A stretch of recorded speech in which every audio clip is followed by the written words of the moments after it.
Hello friends, welcome to our YouTube channel Banishth mathematics. तो आज से हम लोग अपना D U, B H U, S C U, J N U, जो भी ये एम एस सी एंट्रेंसेस जो आगे आने वाले हैं आपके मई जून में, इन सब के पेपर होंगे मई जून जुलाई।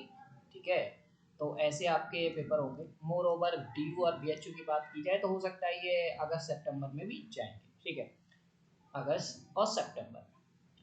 अब बात आती है कि सर इसका हमने इंट्रोडक्शन वीडियो तो देख लिया था, तो सभी स्टूडेंट जिसने भी ये कोर्स हमारा लिया है तो इंट्रोडक्शन वीडियो आई होप आप सभी ने देख लिया होगा। वो इससे ऊपर आपको मिल जाएगा, डी यू आप जाइएगा चैनल पे। ठीक है, और वहाँ पे एक आपका प्लेलिस्ट बनी है D U B H U crash course नाम से, वहाँ पे इंट्रोडक्शन वीडियो है। वहाँ पे मैंने सब कुछ बता दिया था कैसे मैं इस कोर्स को पढ़ाने वाला हूँ, कौन कौन से टॉपिक हैं, सब मिलेंगे आपको, सारा कोर्स कवर करेंगे। ठीक है, सबसे पहले जो पेपर होता है वो एस सी होता है। ठीक है, इसको ध्यान में रखिए। ये एक प्योर, इसके पेपर में प्योर आता है और कुछ टॉपिक्स आते हैं, तो उन सबको हम सबसे पहले फिनिश करेंगे। तो इसी वजह से जो हम सबसे पहले टॉपिक चुन रहे हैं वो रियल एनालिसिस चुन रहे हैं। ठीक है, ये बात आपको समझ में आई फ्रेंड्स? ओके, अब बात आती है कि सर इस टॉपिक को हम पढ़ेंगे कैसे। देखिए, मैंने जो आपको कोर्स प्रोवाइड किया उसका नाम ही है क्रैश कोर्स। क्या है? Crash course. ओके, तो मैं आपके आज से, वैसे रियल का ये फर्स्ट लेक्चर है, बट मैं आपके 15 मिनट्स लूंगा और चीज़ों को एक्सप्लेन करूंगा कि आपको चीज़ें कैसे करनी है। ओके, और मैं थोड़ा अपने बारे में बताऊंगा और जो भी लास्ट ईयर के सक्सेस रही है उसके बारे में थोड़ा सा बताऊंगा, जिससे आपको मोटिव मिले और मोटिवेशन मिले कि हाँ पढ़ना कैसे और हम ये रैंक ला सकते हैं। ठीक है, तो जैसे मैं बात कर रहा था एस की, तो लास्ट ईयर एस का ऑल इंडिया रैंक 1 जो था, आप देख सकते हैं हमारे सोशल मीडिया पे, हमारी ही कोचिंग से था। ओके, तो आप ऐसा मत सोचिए कि ये जो कोर्स डिजाइन हुआ है आप उससे ऑल इंडिया रैंक 1 नहीं ला सकते, पहली चीज। ठीक है, जब आप एस में ऑल इंडिया रैंक 1 ला सकते हैं तो आप डी में भी ला सकते हैं, बी में भी ला सकते हैं, सब जगह ला सकते हैं, क्योंकि डी यू बी का जो लेवल है एस से तो कम होता है, ये बात आप भी मानते हैं। ठीक है, S is very interesting and very famous university in mathematics. ठीक है, तो मैं ये कहता हूँ कि जैसे जैसे मैं कुछ आपको टिप्स बता रहा हूँ वो चीज़ हम लोग करेंगे। देखिए, ये एक क्रैश कोर्स है। इस कोर्स का पूरा मीनिंग यह है कि आपके सारे कॉन्सेप्ट्स को अच्छे से रिवीजन कराना और उस कॉन्सेप्ट को क्वेश्चंस पे कैसे अप्लाई करते हैं वो बताना। ठीक है, मतलब क्वेश्चंस की सॉल्विंग स्पीड को इंक्रीज करना हमारा मकसद रहेगा। क्यों? आप कहोगे सर कॉन्सेप्ट्स तो हम लोग पढ़े नहीं है, वो क्या करें? देखिए, कॉन्सेप्ट्स जो आप बीएससी या बैचलर्स, या फिर देखो बहुत सारे स्टूडेंट ऐसे हैं जो हमारे आईआईटी जेएम से आ रहे हैं। ठीक है, बहुत सारे स्टूडेंट ये हैं कि जो अपना बैचलर्स करके आ रहे हैं। ठीक है, और जो ड्रॉप ईयर है वो कहीं ना कहीं कोचिंग करके तो आ रहा है। ठीक है, तो आप ध्यान रखिए, अभी हमारा टारगेट क्या है? हमारा टारगेट ये है कि जो आप कॉन्सेप्ट्स जानते हैं उनको स्ट्रॉन्ग करना, और वो जो क्वेश्चन पिकिंग होती है ना, क्वेश्चन को सॉल्व करने की जो एबिलिटी है उसको स्ट्रॉन्ग करना। तो इस पूरे क्रैश कोर्स का जो मीनिंग है, मैं एक पेन चेंज करके आपको बताता हूँ। जो ये क्रैश कोर्स आपके लिए बनाया गया है इसका सेम मीनिंग आपको मैं बताता हूँ। इसका मीनिंग ही ये है कि आपकी जो क्वेश्चन सॉल्विंग एबिलिटी है उससे हम इंक्रीज करना चाहते हैं। यदि वो आपने इंक्रीज कर लिया तो आपका रैंक ज़्यादा आने से कोई नहीं रोक सकता है, ये बात गारंटी के साथ है। ठीक है, आपका रैंक सबसे अच्छा है। ठीक है, दूसरी चीज़, आपकी जो क्वेश्चन सॉल्विंग एबिलिटी है और टाइम टाइम कम टाइम में ज़्यादा क्वेश्चन सॉल्व करने की जो क्षमता है वो हम बढ़ाएंगे, स्पीड कहते हैं जिसे। और ये दोनों ही चीज़ आपको इन सभी एंट्रेंस में जरूरत पड़ेगी।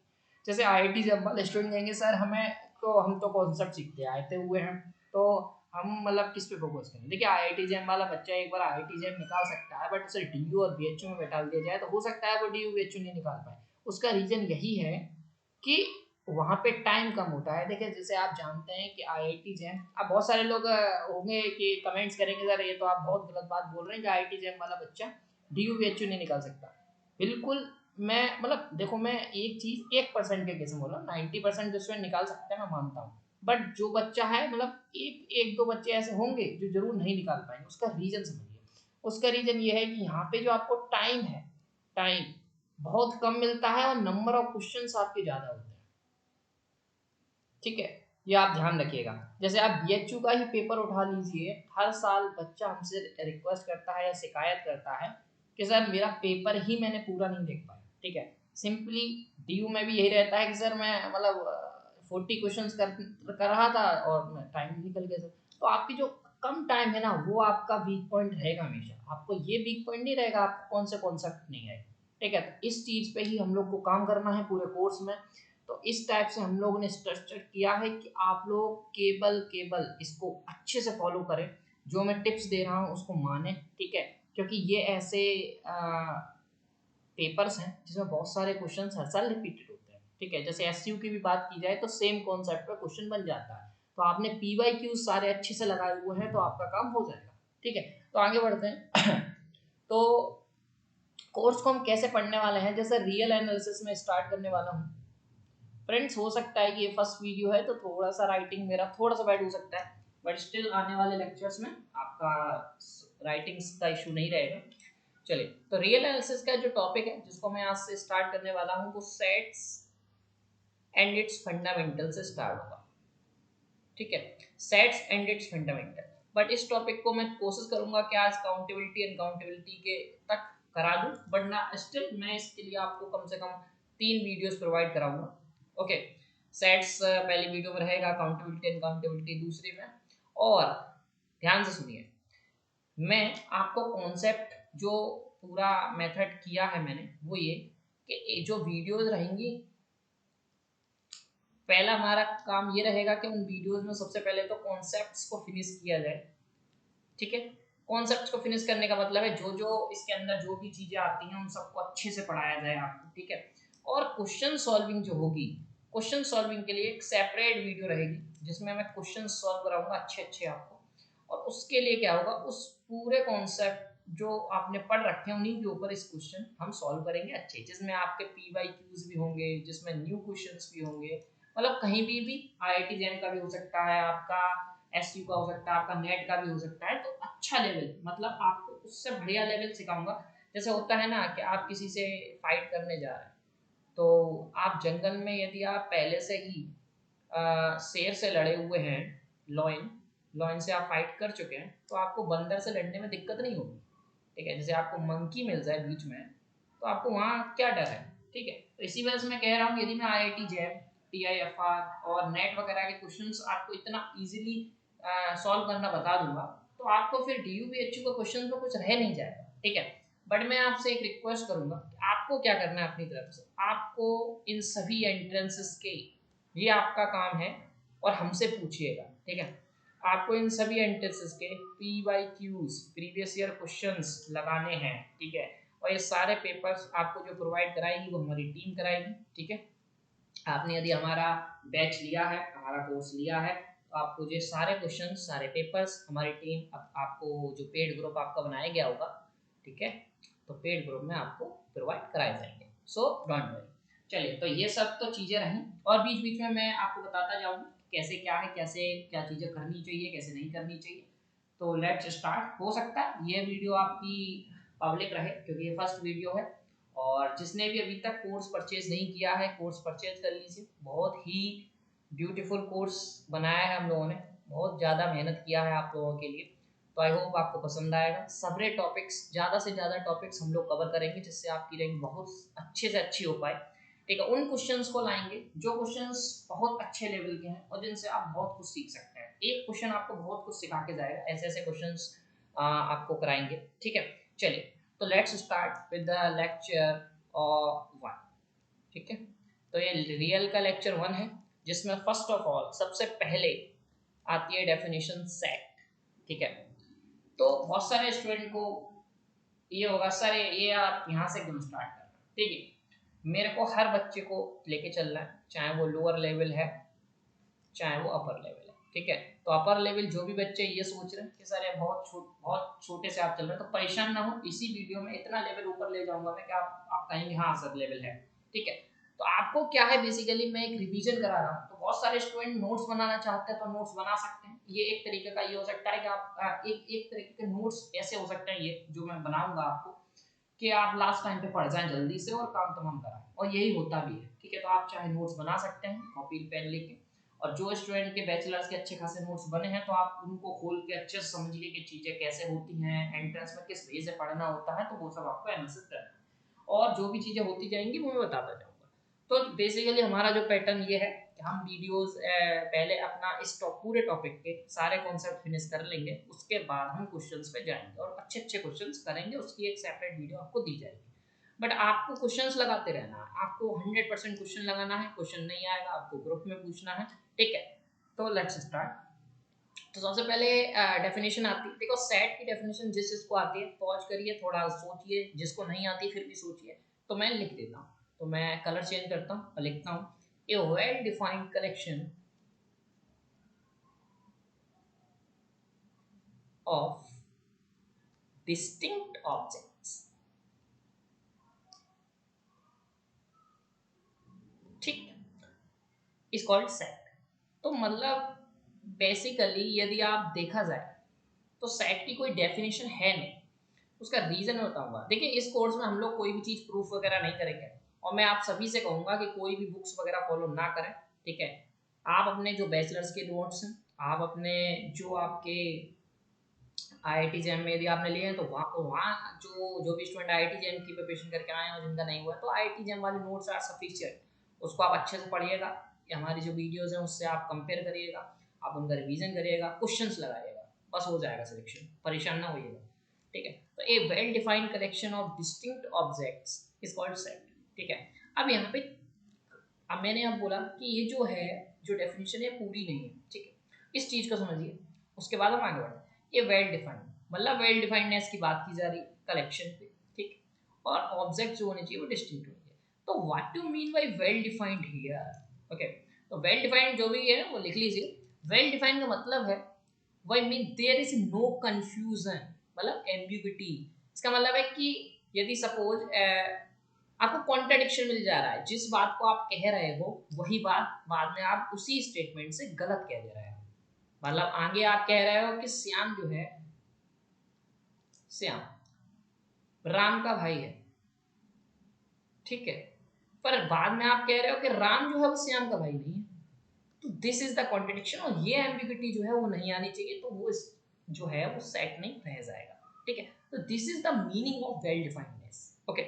बहुत अच्छे से हर चीज को मैं एक्सप्लेन करूंगा, परेशान ना होइएगा।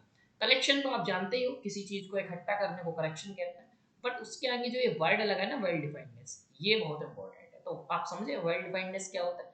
तो I give you the example in Hindi, but you also understand, क्योंकि बहुत सारे स्टूडेंट हैं जो जिनको जो हिंदी है वो प्रॉपरली समझ नहीं आएगा, तो मैं इंग्लिश में भी कह दे रहा हूँ। Well defined means if Syam is a brother of Ram and you can conclude that Ram is not a brother of Syam, so that's the meaning of well defined। मतलब यहाँ पे well definedness नहीं आ रही, यहाँ पे जो चीज आ रही है ना, तो यहाँ पे क्या आ गया, एम्बिग्यूटी आ रही है, ओके। तो एम्बिग्यूटी नहीं आनी चाहिए, ये एम्बिग्यूटी है। आप कह रहे हैं कि Shyam is a brother of Ram, then this implies Ram is a brother of Syam, okay।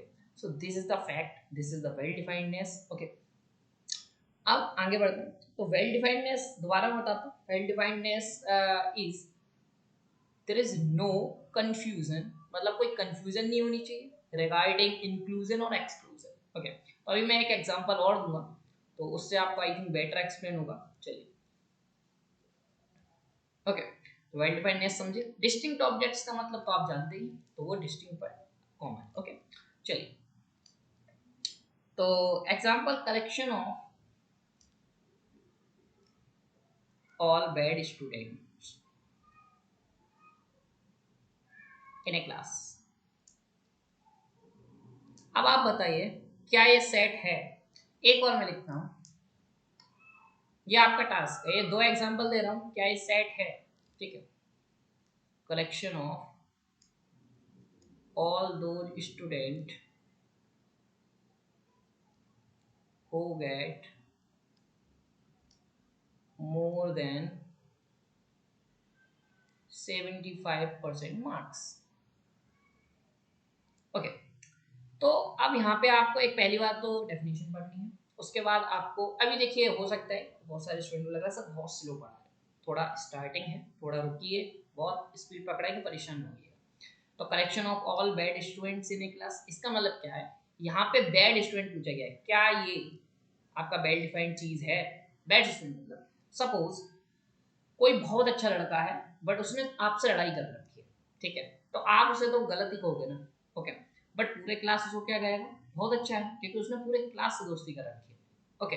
तो यहाँ पे जो है वो आपकी एम्बिग्युइटी आ रही है, मतलब आप उसको बैड कह रहे हो, आपके नजरिए से वो बैड है, बट और सभी क्या कह रहे हैं, वो बहुत अच्छा है। तो this is not a set, क्योंकि आप वेल डिफाइंडनेस को ही आप फॉलो नहीं कर रहे, ओके। बट यहाँ पे क्या है, collection of all those student who get more than, sorry than करेगा 75% मार्क्स, मतलब यदि मैं देखूं तो वो बच्चे के यदि 76 मार्क्स आए हैं तो मैं भी कहूंगा वो इस सेट के अंदर होगा, और मैं दूसरे बच्चे को भी देखने क्लास के किसी भी बच्चे से कहूंगा कि 75 से ज्यादा किसके आए तो वो उस बच्चे का नाम लेगा। इसका मतलब वेल डिफाइंडनेस यहाँ पे एग्जिस्ट कर रही है, that means this is a set. So I hope आप समझ गए होगे, और जिसमें भी आपको दिक्कत हुई है किसी भी चीज को समझने, देखिए सेट का डेफिनेशन अपने आप में बहुत इंपॉर्टेंट है, बिकॉज सेट का कोई डेफिनेशन है ही नहीं, बट स्टिल हम इसको मानते हैं, जो चली आ रही है तो उसको हम मान लेते हैं। जब आप हायर स्टैंडर्ड मैथमेटिक्स में जाओगे तो बेसिकली डेफिनेशन कब देते हैं, जब वहां पे एम्बिग्यूटी हो ही नहीं, बात समझ रहे हो, किसी चीज को डेफिनेशन या किसी चीज की डेफिनेशन क्या होती है, जो परफेक्ट स्टेटमेंट हो बेसिकली, बट सेट में हम क्या कह रहे हैं, या वेल डिफाइंडनेस ही वर्ड जो है वो एम्बिग्यूटी दिखा रहा है,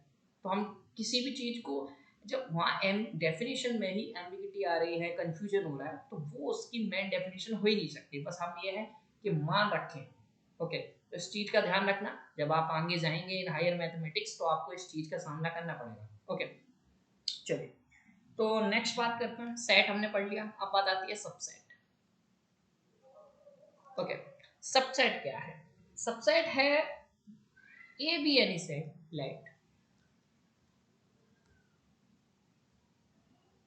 let A be any set, then B is contained in A if X belongs to B, this implies X belongs to A। आप सभी को पता है किसी भी चीज को, सपोज ए कोई है वो सेट है, जो मैं ऊपर अभी डेफिनेशन आपको डिफाइन करके आया, उसी को मैं कहूंगा कि बी जो है वो सबसेट है ए का, तो इसको हम लिखते कैसे, इस प्रकार से लिखते हैं कि B is subset of A if, और हम ये लिखते का कि कोई भी बी का एलिमेंट हमने लिया वो हमेशा ए में बिलोंग करेगा, ओके। सपोज आपका एक डाउट आएगा, सर मैं ऐसे इसको लिख सकता हूँ x belongs to a then this implies x belongs to b, तब क्या होगा, तो यदि x का कोई भी एलिमेंट a में है, मतलब सपोज कोई x एलिमेंट है जो a में है, और यहाँ इंप्लाई कर रहे हो क्या वही एलिमेंट जो है वो b में है, तो यहाँ से इंप्लाई हो जाएगा कि जो a है वो इसके अंदर कंटेन कर रहा है, मतलब suppose every element of A is in V, that means A is a subset of B, okay।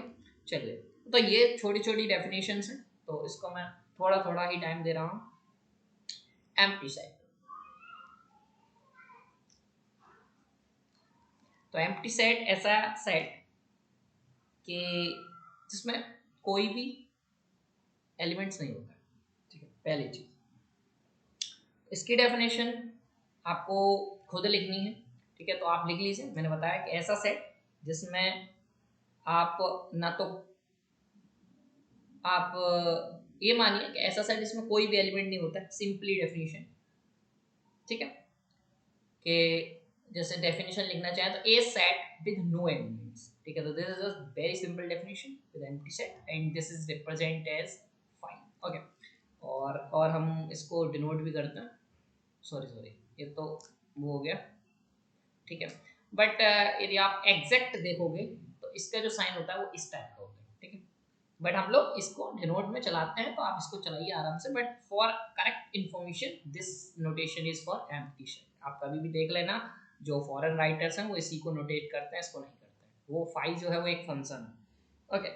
तो प्रॉपर्टीज पे बात आ जाती है, फर्स्ट प्रॉपर्टीज लिखिए मेरे साथ कि तो एम्प्टी सेट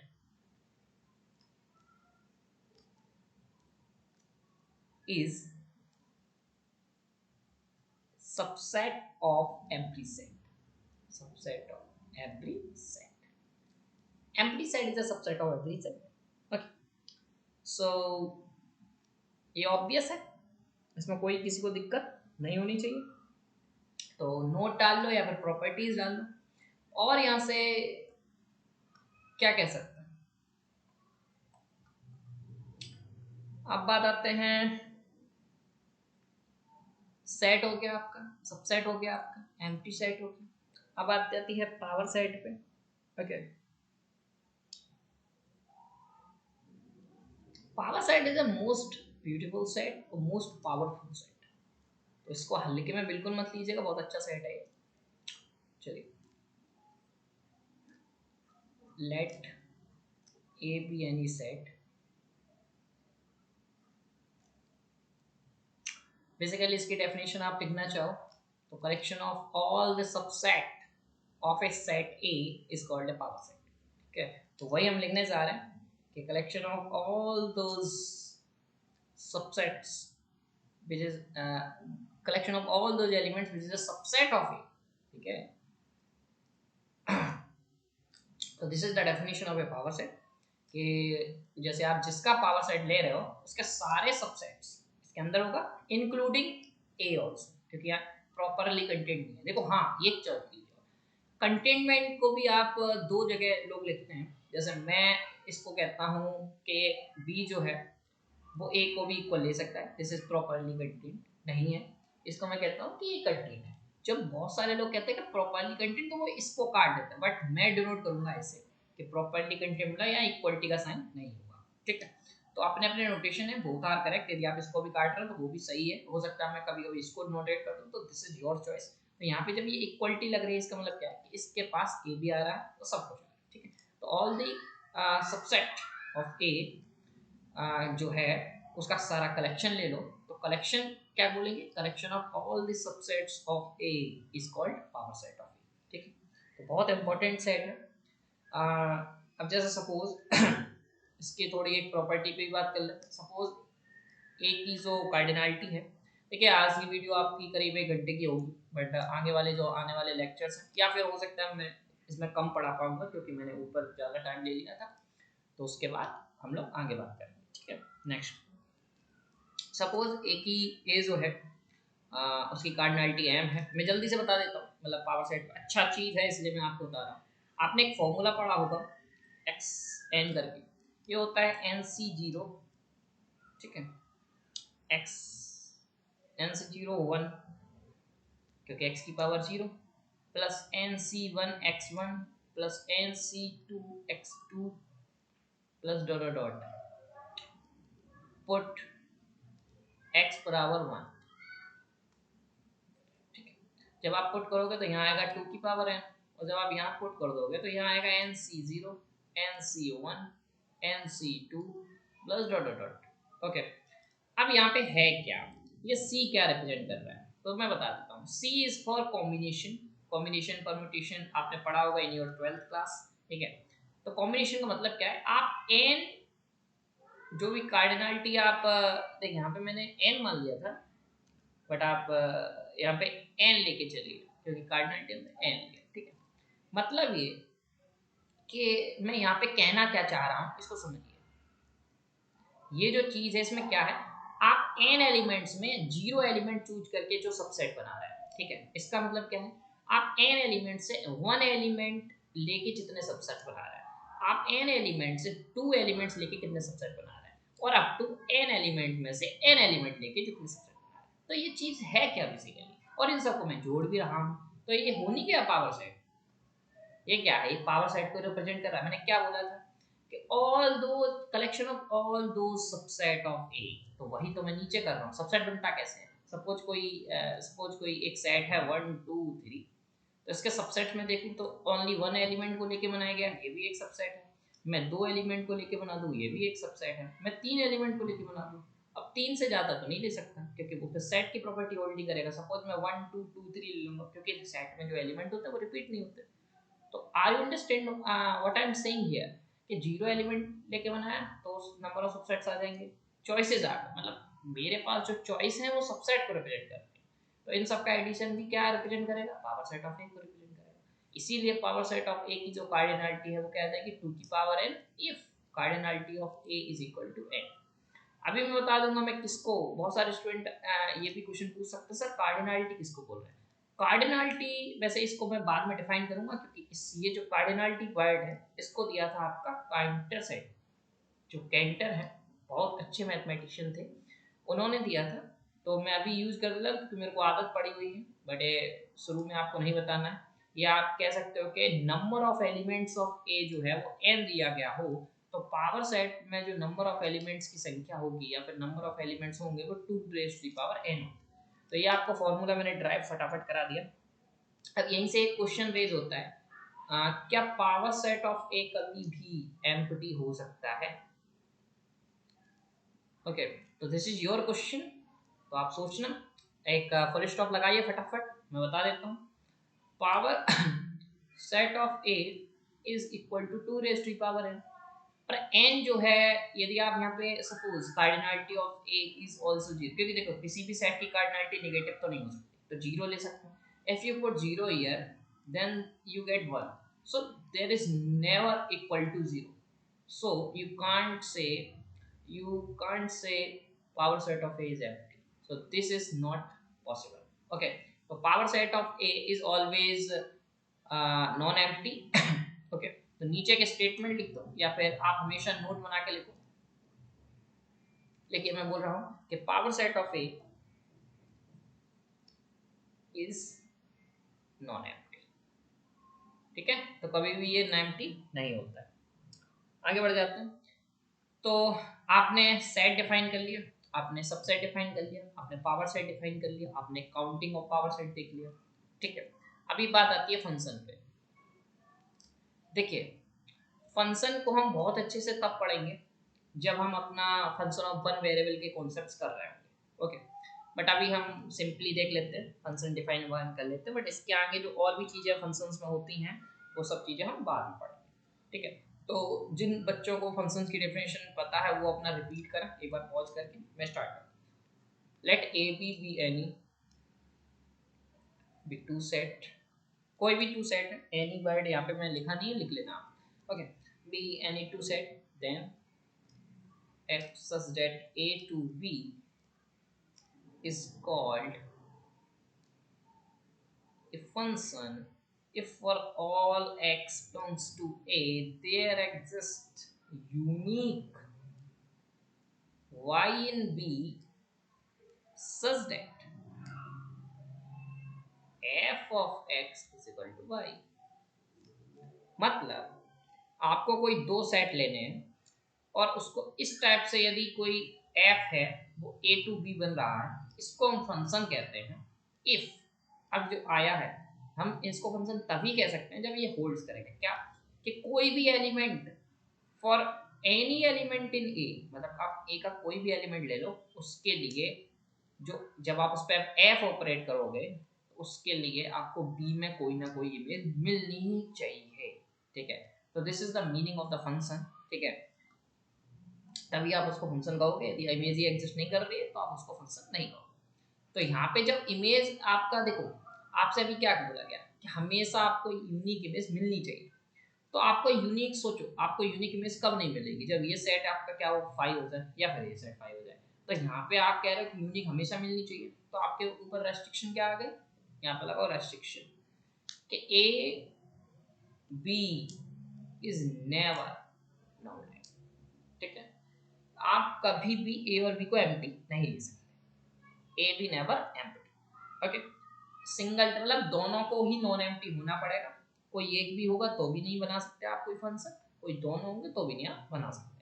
तो ये एक रेस्ट्रिक्शन है, आप लिख लीजिए कि if A and B both are empty then f is meaningless, A is empty B is not empty f is meaningless, A is non empty B is empty f is meaningless, और both are मतलब तीन ही case बनेंगे, और दोनों ही empty हैं फिर तो कुछ कह ही नहीं सकते, तो कोई मतलब ही नहीं, ठीक है। तो फंक्शन का ज्योमेट्रिकल इंटरप्रिटेशन ऑफ देख लेते हैं, हल किया यहीं पे ज्योमेट्रिकल इंटरप्रिटेशन। ज्योमेट्रिकल इंटरप्रिटेशन से मतलब है कि आप एक कोई ग्राफ बनाओ, ठीक है, एक ऐसा है और एक ऐसा है, ठीक है। एक और ले लेता हूं जिससे और अच्छे से समझ में आएगा।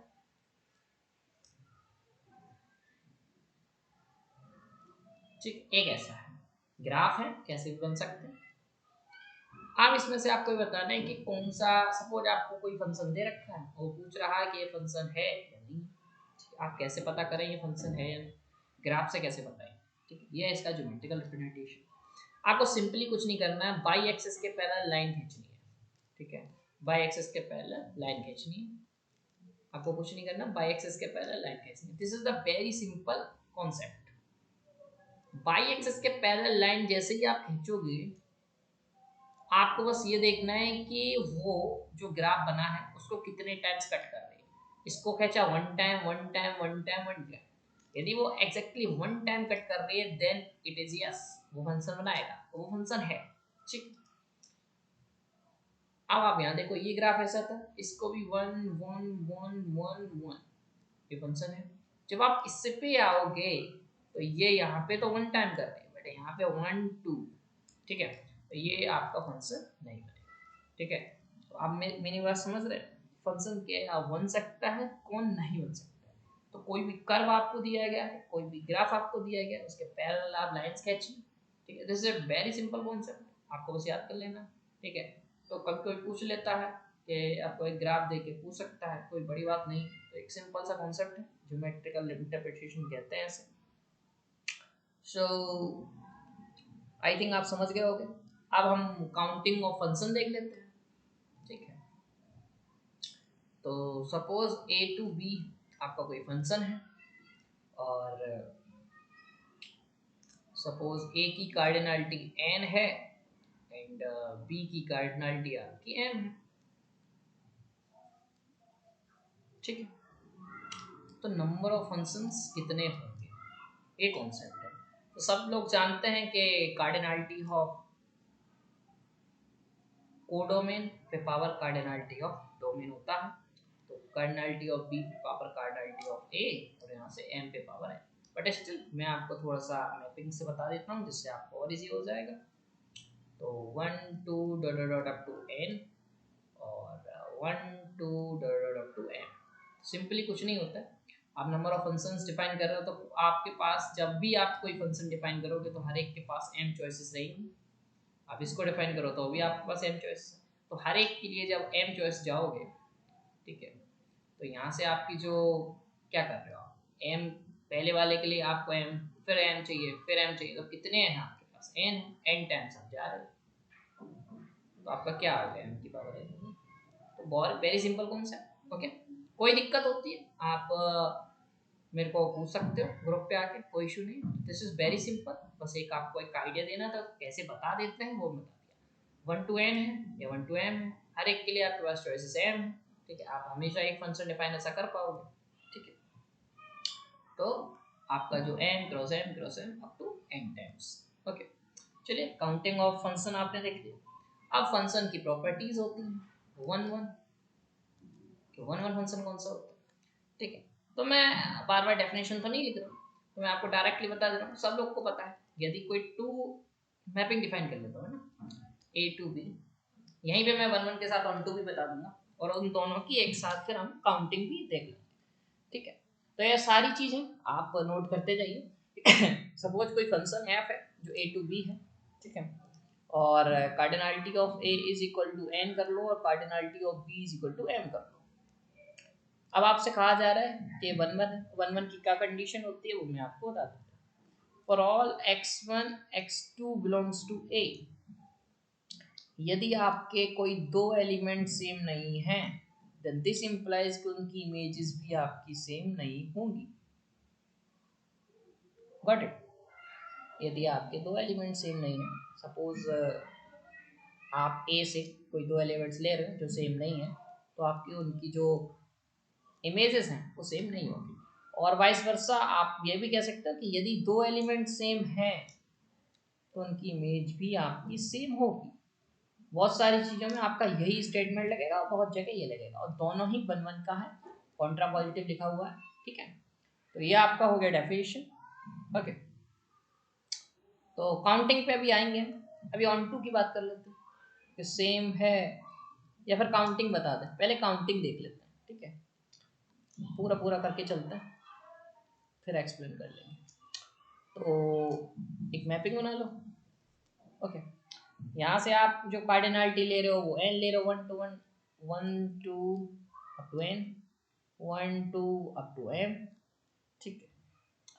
अब आप कह रहे हो कि दो एलिमेंट सपोज 1 है, 1 पे जा रहा है, अब 2 1 पे नहीं जा सकता। यदि आप क्या कह रहे हैं, यदि आप 1 1 की बात कर रहे हो, आपने यही तो बोला कि दो एलिमेंट्स की इमेज सेम नहीं हो सकती। तो 2 जो है या तो 3 पे जाएगा या फिर 2 पे जाएगा या फिर अदर सब पे जाएगा, बट 1 पे नहीं जाएगा, ठीक है। सपोज 2 को आपने किसी पे दिया तो 3 फिर 3 पे नहीं जाएगा। बात समझ में आ रही है?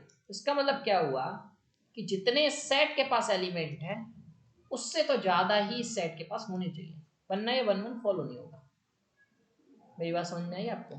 हर एक एलिमेंट के लिए यहाँ पे डिफरेंट इमेज आपको चाहिए, तो जिसके इतने इस सेट के पास जितने एलिमेंट्स हैं उससे ज़्यादा तो इसके पास होने चाहिए या फिर बराबर होने चाहिए।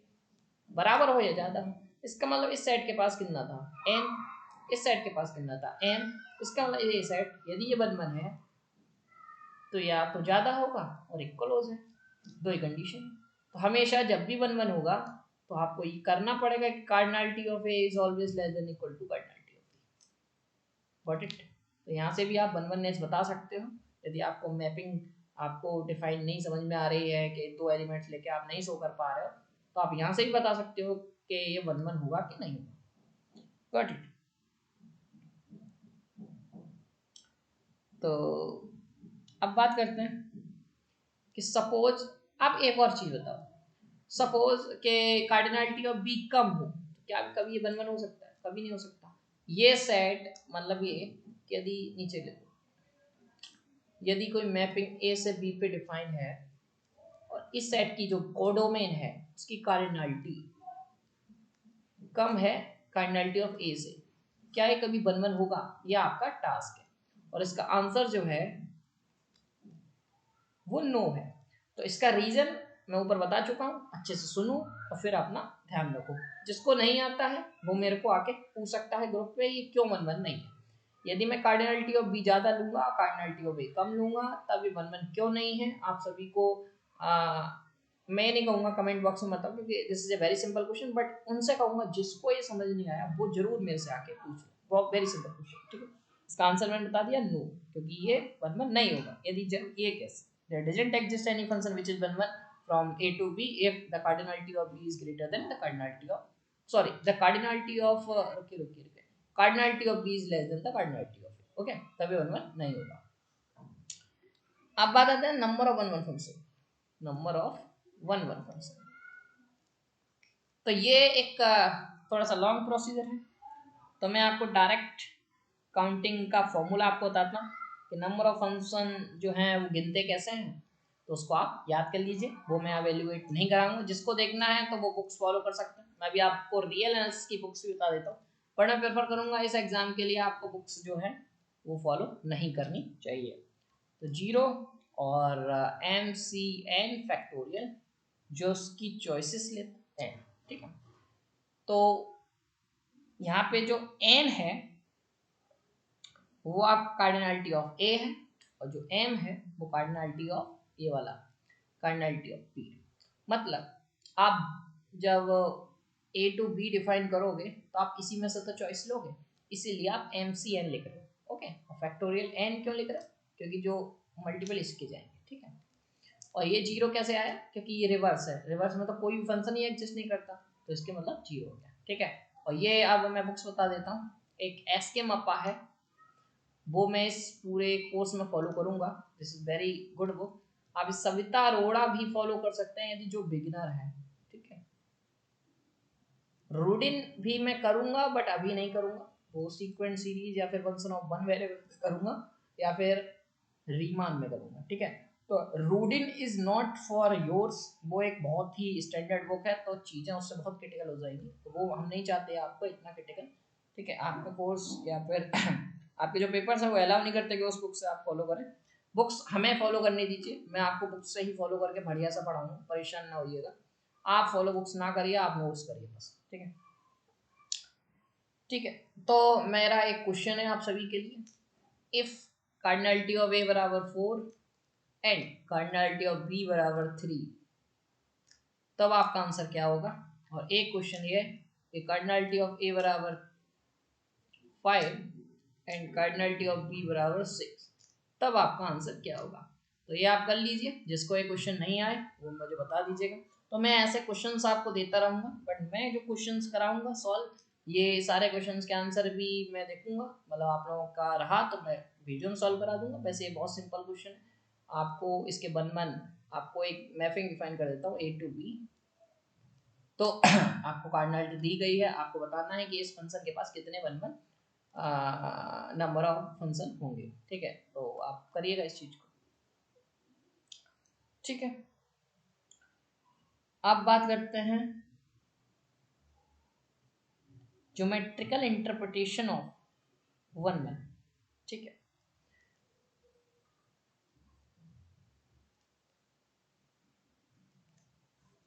ज्योमेट्रिकल इंटरप्रिटेशन ऑफ वन, कैसे करोगे आप,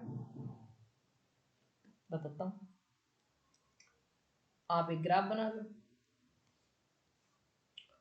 एक ग्राफ मैं ये वाला ले लेता हूँ, जानते हो इस ग्राफ को, थोड़ा अच्छा नहीं बना है बट स्टिल इस ग्राफ को भी जानते हो।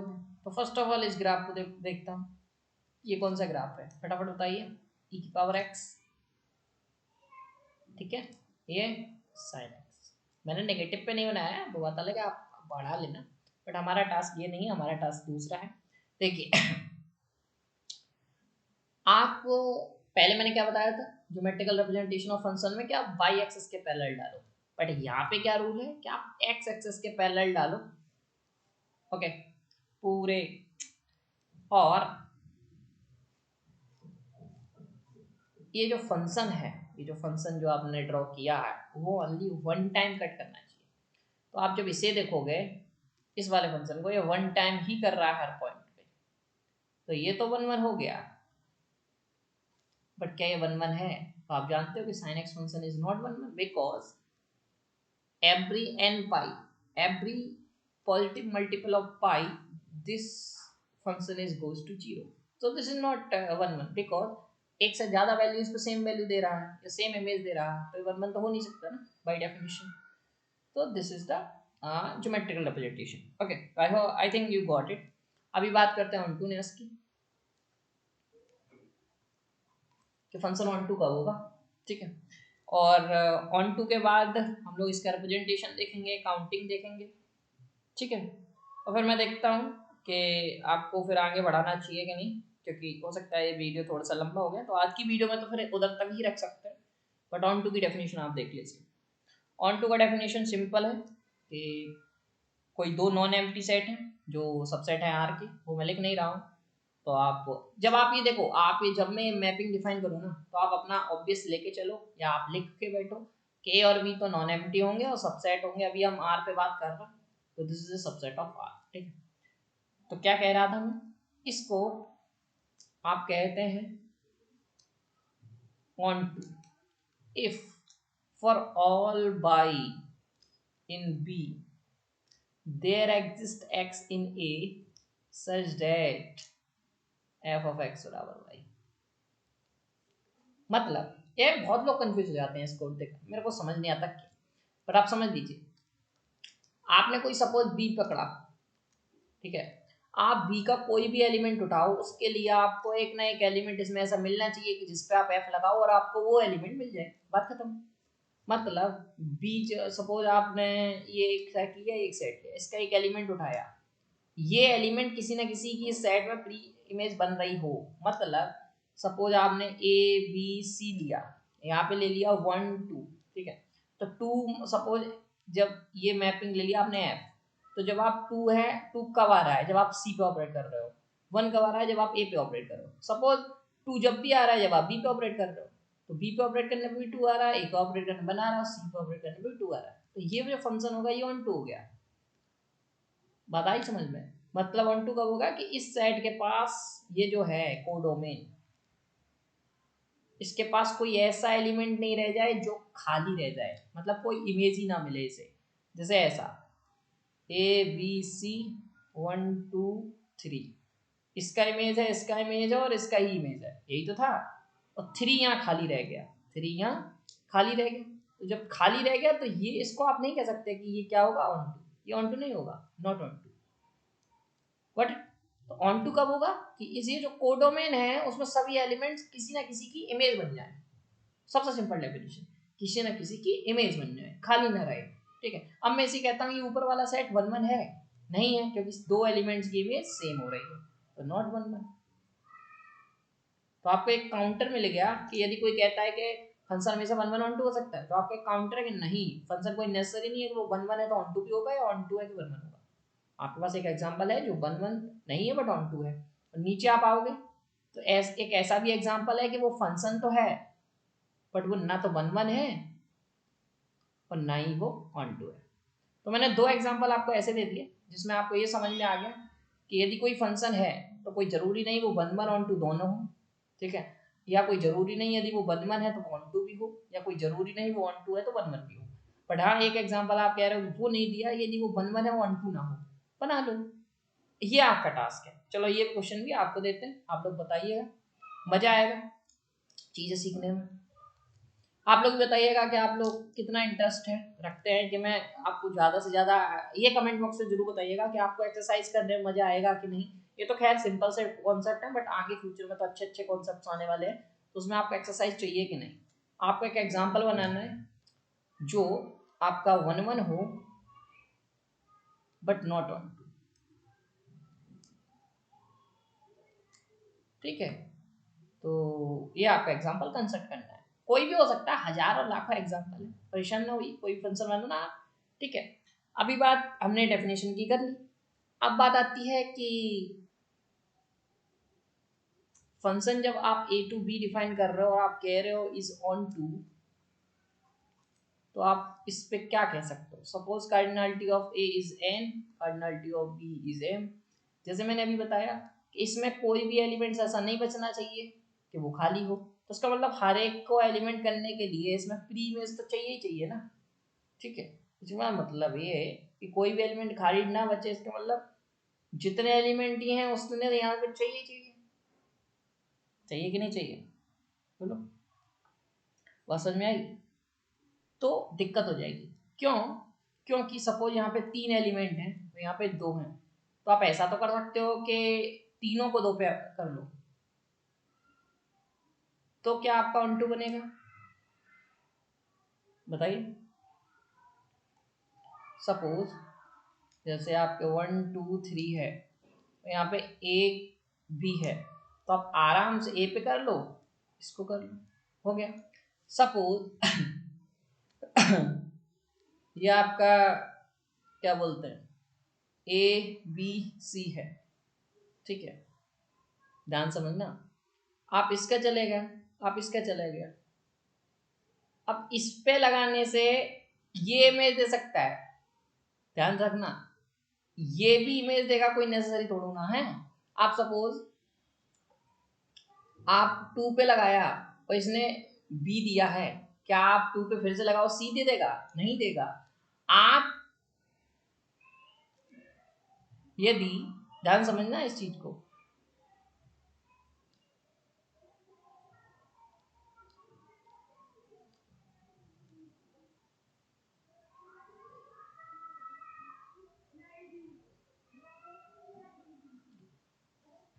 एफ ऑफ 2 आप बी लगाए हो, एफ ऑफ 2 आप सी नहीं ला सकते ना, बोलिए बोलिए, नहीं ला सकते। अब आप क्या कह रहे हो, इस वजह से ये क्या होगा, इसकी वजह से नहीं बनेगी। बट इन दैट केस ऊपर आइए, यहाँ पे आप 2 एलिमेंट्स पे लगाओ तो एक आ जाएगा, उस केस में ये ऑन टू हो जाता है। बात समझ में आई आपको? जैसे आप 2 एलिमेंट इधर है उन पे लगाओगे तो सेम इमेज, जैसे आप एफ ऑफ 1 लगाओ तो बी आ सकता है, एफ ऑफ 2 लगाओ तो भी बी आ सकता है, बट आप सोचो कि एफ ऑफ 2 पे ही लगाने से बी आ जाए और सी आ जाए, ये कभी पॉसिबल ही नहीं।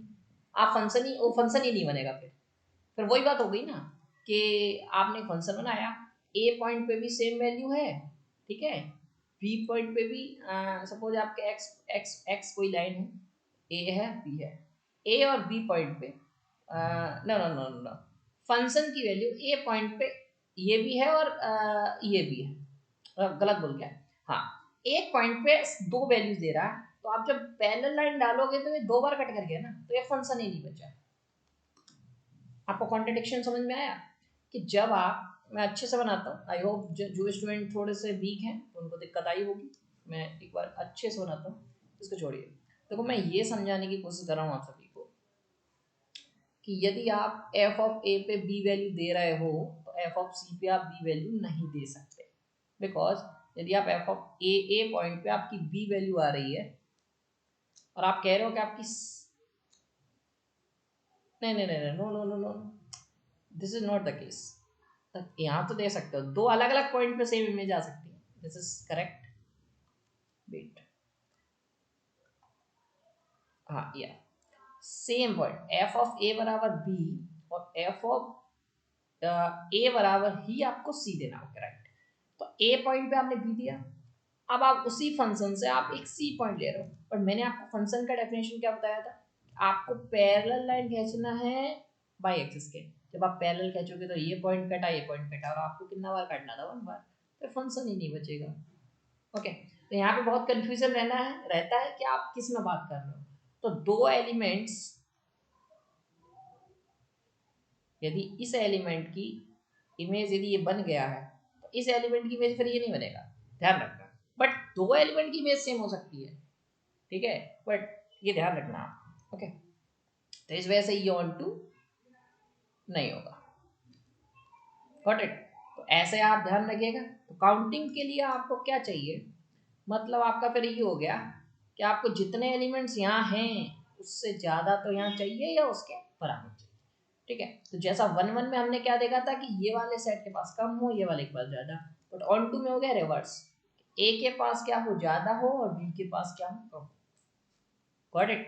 तो जो मैपिंग आपने डिफाइन की थी ए टू बी, जिसमें कार्डिनलिटी ऑफ ए जो था वो आपका एन था, कार्डिनलिटी ऑफ बी जो था वो आपका एम था, तो इसके बेसिस पे आप क्या कह सकते हो, इसके बेसिस पे आप ये कह सकते हो कि जितने एलिमेंट इसमें हैं उतने तो हमें चाहिए, बिकॉज अभी आपने देखा एक एग्जांपल 1 2 3 वाला, और यहाँ पे ए बी सी वाला, तो ए हो गया इस पे, ठीक है, ये 1 ही हो गया 2 पे, सॉरी कर लो कोई दिक्कत नहीं, इस सी को मैंने इसमें भेज दिया। अब आप ये देखो क्या ये ऑन टू है, एफ ऑफ 1 आपको ए दे रहा है, एफ ऑफ 1 आपको बी दे रहा है, तो पहली बात तो ये तो फंक्शन ही नहीं बचा, क्योंकि सेम पॉइंट पे आपको 2 पॉइंट नहीं दे सकता, गॉट इट। तो इसको फंक्शन बनाने के लिए आपको क्या करना पड़ेगा, कोई एक मैप को हटाना पड़ेगा, ओके। बट आप यहाँ ये क्या कर सकते हो कि दो एलिमेंट सेम पे जा सकते हो, तो यहाँ पे एक रह गया, तो यदि आप सेम ले रहे हो और ऑन टू बनाना है तो ऑन टू बन सकता है, यदि मैं 2 को इस पे कर दूं ऑन टू हो गया, तो इक्वल में तो ऑन टू बन रहा है। सपोज आप इसकी कार्डिनलिटी, ए की जो कार्डिनलिटी है वो छोटी ले रहे हो, तो इसको आप हटाओगे, ठीक है। अब आप देखो, पहली बार यहाँ से ऑन टू नहीं बना, बट आपका टास्क है कि ओके,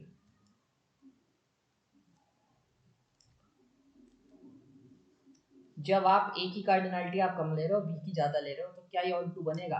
सपोज इसको इस पे लगा दिया, इसको इस पे लगा दिया, तो हमें कोई एक एलिमेंट को दो पे भेजना पड़ेगा, और वो एक इम्पॉसिबल है, तो कभी भी ये नहीं बन सकता। अब चीज़ आई थिंक आपको समझ में आ गई होगी, इसलिए कार्डिनलिटी ऑफ ए जो है वो बड़ा होता है।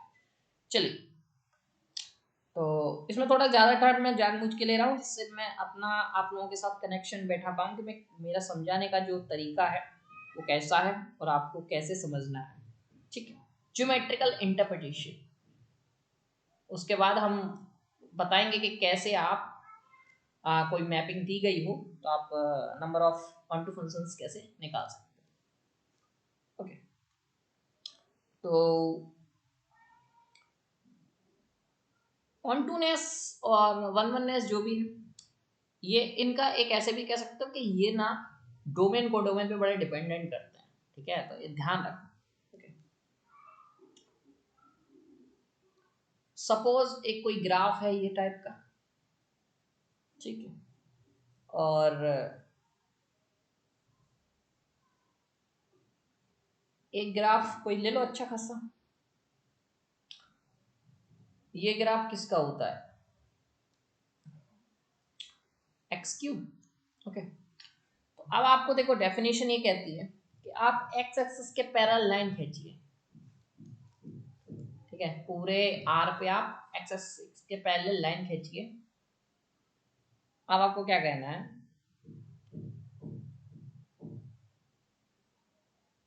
ये जो कर्व, ये जो लाइन आपने खींची है, तो ये कर्व को एटलीस्ट, ध्यान से, एटलीस्ट वन टाइम तो कट करे ही करे।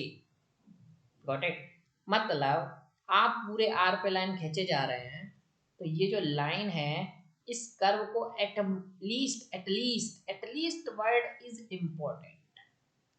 एटलीस्ट का मतलब कम से कम एक बार तो कटे, एक से 1000 बार भी काटते तो कोई दिक्कत नहीं है। तो यहाँ पे 2 बार काट रही है कोई दिक्कत नहीं है, बट ये जो दूसरी लाइन है वो तो काट ही नहीं रही ना एक बार, ये तीसरी लाइन है एक भी बार नहीं काटा, चौथी लाइन एक भी बार नहीं काटा, बट यहाँ पे एटलीस्ट वर्ड है। इसका मतलब क्या हुआ कि जो फंक्शन है वो ऑन टू नहीं होगा, क्योंकि इसकी जो सेट में जो आप देखोगे तो बहुत सारे एलिमेंट्स हैं रह जाएंगे जिनकी आप इमेज ही नहीं बना पाओगे, ठीक है। अब इधर आओ, जब आप इधर देखोगे तो हर एक के पास कम से कम एक तो मिल ही रहा है, तो यहाँ पे आपका ऑन टू बन जाएगा। Got it? तो आपका ऑन टू समझ में आया आपको, ये जो फंक्शन था एफ ऑफ एक्स बराबर एक्स क्यू था, ठीक है। तो और ये कोई ऐसी सिंपल मैंने कर्व बनाया था, तो this is not onto because there exist a line which does not cut at any point, so we can't say this function is onto. Okay, but यहाँ पे एटलीस्ट वन टाइम तो कट हो ही रहा है, तो आप आराम से कह सकते हो कि ऑन टू तो होगा ही। आप और भी चीज़ें हैं, जैसे और भी ग्राफ हैं, साइन है, कोई बहुत सारे ग्राफ हैं, उनसे आप चेक करिए, ठीक है। Number of onto functions कैसे निकालोगे? देखिए, ऑन टू फंक्शंस को निकालना इतना आसान काम है नहीं, तो इसके लिए सिंपली हम क्या करते हैं कि number of functions minus number of non onto functions कर देता है। मतलब calculate the number of functions minus number of non onto function, जो ऑन टू नहीं है उनको हटा दो, आपको ऑन टू फंक्शन मिल जाएंगे, ठीक है। तो this is very simple task. और जब आप फॉर्मूले पे आओ तो नंबर ऑफ, इसका फॉर्मूला भी थोड़ा सा क्रिटिकलाइज तरीके से निकलता है, आप किसी भी स्टैंडर्ड बुक में यदि प्रूफ हो तो आप देख सकते हो। तो number of onto functions, इसको आप रट लीजिएगा क्योंकि आ जाता है कभी कभी, ठीक है। Summation r going from 0 to m minus m, क्योंकि चॉइस आपको ऐसे लेनी है, और m माइनस आर, ये m क्यों है, क्योंकि प्री इमेज आप करोगे तो फिर भी चॉइस जो है वो कोडो में सही आएगी, राइट। सो n और minus one two the power n, ठीक है। इसको एक बार आप यदि कोई इसमें इश्यूज होता है तो मैं आपको पॉइंट बता दूंगा, बेसिकली मुझे याद है, बट स्टिल यदि माइनस प्लस का कोई आता है, जैसा कि मेरे को फील हो रहा है कि एम माइनस आ रहे हैं, r minus m, but most probably क्योंकि आर रन कर रहा है तो एम माइनस आर ही होगा, I am 100% sure, but still if any issues then I comment on the video tag, ठीक है, या फिर नेक्स्ट वीडियो में इसको सही कर दूंगा, ठीक है। तो ये number of onto functions है, आप इसको याद कर लीजिए, वेरी फेमस फॉर्मूला। ओके, अब आता है one one onto functions. अभी मैं बताऊंगा कि मैं इस पे इतना टाइम क्यों दे रहा हूँ, क्योंकि जब मैं अनकाउंटेबिलिटी काउंटेबिलिटी लाऊंगा ना, तो वहाँ पे आपको वन वन ऑन टू बहुत अच्छे से चाहिए, ठीक है। तो आप ऐसा मत समझना कि फर्स्ट वीडियो में सर आपने बहुत बेसिक्स पढ़ा है, कुछ ऐसा तो मिला नहीं, आप परेशान मत होइए। F such that A to B, ये आपका वन वन है, ये आपका ऑन टू है, ठीक है। If A is one one, then आप क्या इम्प्लाई करते हो कि B is greater than A. If A is onto, तो आप क्या इम्प्लाई करते हो, A is greater than B. जब आप दोनों को मिक्स करोगे तो आप क्या करोगे, जब दोनों को मिक्स करोगे तो आप क्या करोगे, इक्वल कर दोगे, वेरी सिंपल। ठीक है, तो ये तो बहुत सिंपल था। अब नेक्स्ट हेडिंग आती है, मैं इसी में आपको आगे कराऊं या नहीं क्योंकि टाइम, चलिए ऐसा करते हैं, आपको एक सेट और डिफाइन कर देता हूं मैं, उसके बाद जो चीज़ें हैं आगे का कॉन्सेप्ट जो है वो काउंटेबिलिटी अनकाउंटेबिलिटी से रिलेट करेगा, सारी चीज़ें उसी के ऊपर, क्योंकि हम उसी कॉन्सेप्ट को अभी तक हम देखिए हमने सेट्स फॉर्मेशन किया है यहाँ से, शुरुआत चलता हूँ सॉरी, ठीक है। सबसे पहले हमने सेट सीखा, तो आपका पहला क्वेश्चन होना चाहिए था सर हम इसको ही सबसे पहले क्यों पढ़े। बेसिकली यहीं से हमने स्टार्ट कर दिया था, काउंटेबिलिटी अनकाउंटेबिलिटी का बेसिक स्टार्ट। हमें 4-5 चीज़ें चाहिए होती हैं उसके लिए, सेट चाहिए होता है, सबसेट तो बस नॉलेज के लिए, एम्प्टी सेट भी नॉलेज के लिए, क्योंकि वहाँ पे अनकाउंटेबिलिटी यूज करेंगे हम कि सबसेट एम्प्टी सेट, बहुत बड़ा मीनिंग रहेगा। Power set is also important in accountability uncountability functions, इसलिए कोई भी मैपिंग आप डिफाइन करोगे तो तभी आप बता पाओगे, फंक्शन का नॉलेज भी होना चाहिए। कोई भी जो चीज़ मैंने अभी आज डिस्कस किया तो वो गलत नहीं है, बट ये है कि आप इसको इतना आसान भी नहीं समझे, क्योंकि चीज़ें धीरे धीरे करके ही थोड़ा सा अच्छा लेवल आ पाती हैं। तो 1-1-2 इसलिए क्योंकि वहाँ हम जो मैपिंग डिफाइन करेंगे उसमें हम जब आपको काउंटेबिलिटी अनकाउंटेबिलिटी से रिलेट करेंगे वहाँ पे मैपिंग हमें चाहिए होगा, वहाँ हम बार बार करेंगे 1-1-2 तो फिर वहाँ दिक्कत होगी। ठीक है, तो अभी नेक्स्ट सेट करते हैं equal set. Equal set simply कोई दो सेट ए और बी है जो नॉन एम्प्टी हैं, ठीक है, आप कह सकते हो, क्योंकि आप एम्प्टी लो फिर तो कुछ बचा नहीं ना, ठीक है, तो नॉन एम्प्टी पे ही हमेशा चीजें रखना। तो इन दोनों को आप कहोगे इज इक्वल इफ ए जो है वो बी में कंटेंट कर जाए एंड बी जो है वो ए में कंटेंट कर जाए। यदि एक इसमें कंटेंट करता है और दूसरा जो स्टेटमेंट है वो ऐसा कह रहा है कि ये इसमें कंटेंट करता है, तो ये दोनों सेट जो हो जाएंगे वो इक्वल हो जाएंगे। ठीक है, ओके, सो इस चीज़ का आप ध्यान रखें। तो दोनों साइड बेसिकली वो इक्वल साइड ही हैं, बट है कि उनको बस डिफरेंट नोटेशन दे रखा है। ठीक है, तो इसी के साथ मैं इस वीडियो को फिनिश करता हूँ। नेक्स्ट क्लास में हम सिमिलर साइड देखेंगे, कुछ मैपिंग्स देखेंगे, ओके, और उन मैपिंग्स के थ्रू हम countability uncountability, finite set, infinite set, ठीक है, और अलजेब्राइक नंबर, ट्रांसडेंटल नंबर, सब चीज़ों को डिस्कस करेंगे। नेक्स्ट वीडियो बहुत इंपॉर्टेंट होने वाली है, डोंट मिस अ वीडियो। जल्दी ही बनाते हैं उस वीडियो को। टेक केयर, तब तक के लिए बाय बाय। और अभी तक आपने यदि कोर्स परचेज नहीं किया है तो कोर्स परचेज करिएगा at a very minimum rupee. I button पे आपको फुल डिटेल वीडियो आपको मिल जाएगी जिसमें मैंने सब कुछ बताया है कि आपको क्या क्या दिया जाएगा। जल्दी ही आपको टेस्ट सीरीज भी अलाउड हो जाएगी जो आपको उसके साथ मिलेगी। ठीक है, तो उस पर काम चालू है। तो thank you so much for joining us. जिन्होंने अभी तक ज्वाइन नहीं किया वो ज्वाइन कर ले, ठीक है, क्योंकि आगे की वीडियोस जो हैं वो आपकी प्राइवेट हो सकती हैं, ठीक है, कि वो पब्लिक ना हो, वो उन्हीं कैंडिडेट्स को दिखेंगी जो आई थिंक जो पेड रहेंगे। Okay, so thanks for watching friends,